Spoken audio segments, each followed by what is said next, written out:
राधे राधे। इस बार हम पुत्रदा एकादशी का व्रत 16 अगस्त 2024 शुक्रवार के दिन करेंगे। कहते हैं इसकी कहानी, कथा सुनने का इतना फल है कि इसकी कथा सुनने से हमें वाजपेयी यज्ञ का फल मिलता है। अब है पुत्रदा एकादशी की व्रत कथा।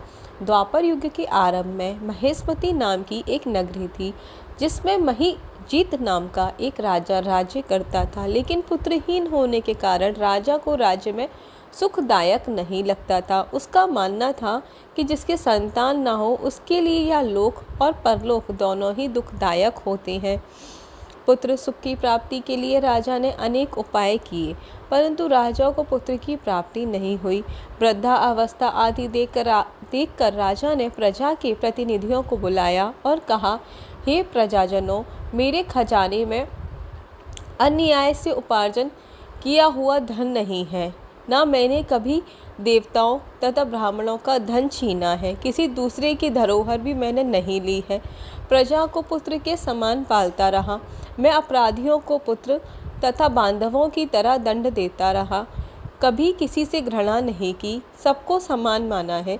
सज्जनों की सदा पूजा करता हूँ। इस प्रकार धर्मयुक्त राज्य करते हुए भी मेरे पुत्र नहीं हैं, सो मैं अत्यंत दुख पा रहा हूँ।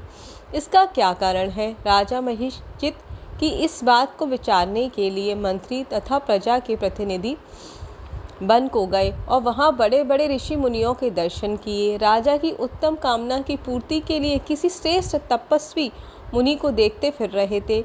एक आश्रम में उन्होंने एक अत्यंत वयोवृद्ध, धर्म के ज्ञाता, बड़े तपस्वी, परमात्मा में मन लगाए हुए, निराहार, जितेंद्रिय, जितात्मा, जित क्रोध, सनातन धर्म के गुण तत्वों को जानने वाले, समस्त शास्त्रों के ज्ञाता महात्मा लोमस मुनि को देखा, जिनका कल्प के व्यतीत होने पर एक रोम गिरता था। सबने जाकर ऋषि को प्रणाम किया। उन लोगों को देखकर मुनि ने पूछा कि आप लोग किस कारण से आए हैं?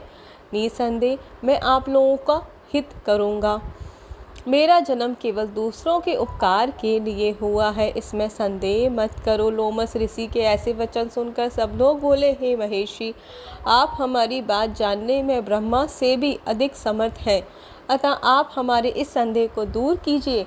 महेशमतीपुरी का धर्मात्मा राजा महीजीत प्रजा का पुत्र के समान पालन करता है, फिर भी वह पुत्रहीन होने के कारण दुखी है। उन लोगों ने आगे कहा कि हम लोग उसकी प्रजा हैं, अतः उसके दुख से हम भी दुखी हैं। आपके दर्शन से हमें पूर्ण विश्वास है कि हमारा यह संकट अवश्य दूर हो जाएगा, क्योंकि महान पुरुषों के दर्शन मात्र से अनेक कष्ट दूर हो जाते हैं।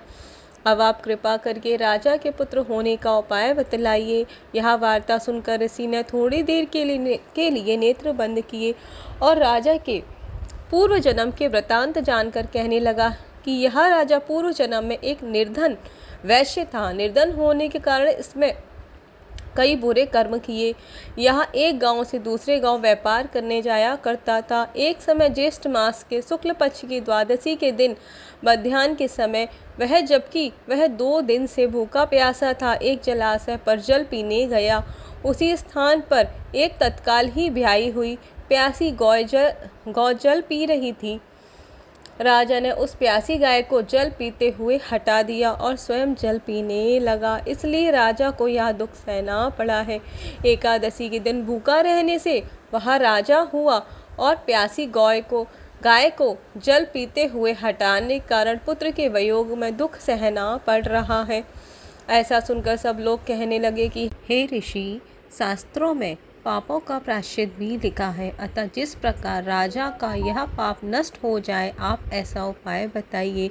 लोमस मुनि कहने लगे कि श्रावण शुक्ल पक्ष की एकादशी को, जिसे पुत्रदा एकादशी भी कहते हैं, तुम सब लोग व्रत करो और रात्रि को जागरण करो, तो इससे राजा का यह पूर्व जन्म का पाप अवश्य ही नष्ट हो जाएगा, साथ ही राजा को पुत्र की अवश्य प्राप्ति होगी।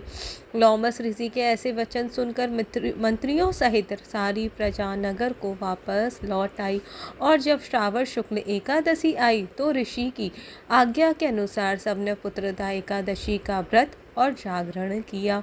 इसके पश्चात द्वादशी के दिन इस पुण्य का फल राजा को दे दिया गया। उस पुण्य के प्रभाव से रानी ने गर्भ धारण किया और प्रसव काल समाप्त होने पर उसके एक बड़ा तेजस्वी पुत्र उत्पन्न हुआ। इसलिए हे राजन, इस श्रावण शुक्ल एकादशी का नाम पुत्रदा पड़ा है। अतः संतान सुख की इच्छा हासिल करने वाले इस व्रत को अवश्य करें। इसके महात्म को सुनने से मनुष्य सब पापों से मुक्त हो जाता है। इस लोक में संतान सुख भोग कर परलोक में स्वर्ग को प्राप्त होता है। हरे कृष्ण कृष्ण कृष्ण हरे हरे, हरे राम राम राम हरे हरे। बोलो पुत्रदा एकादशी मैया की जय हो।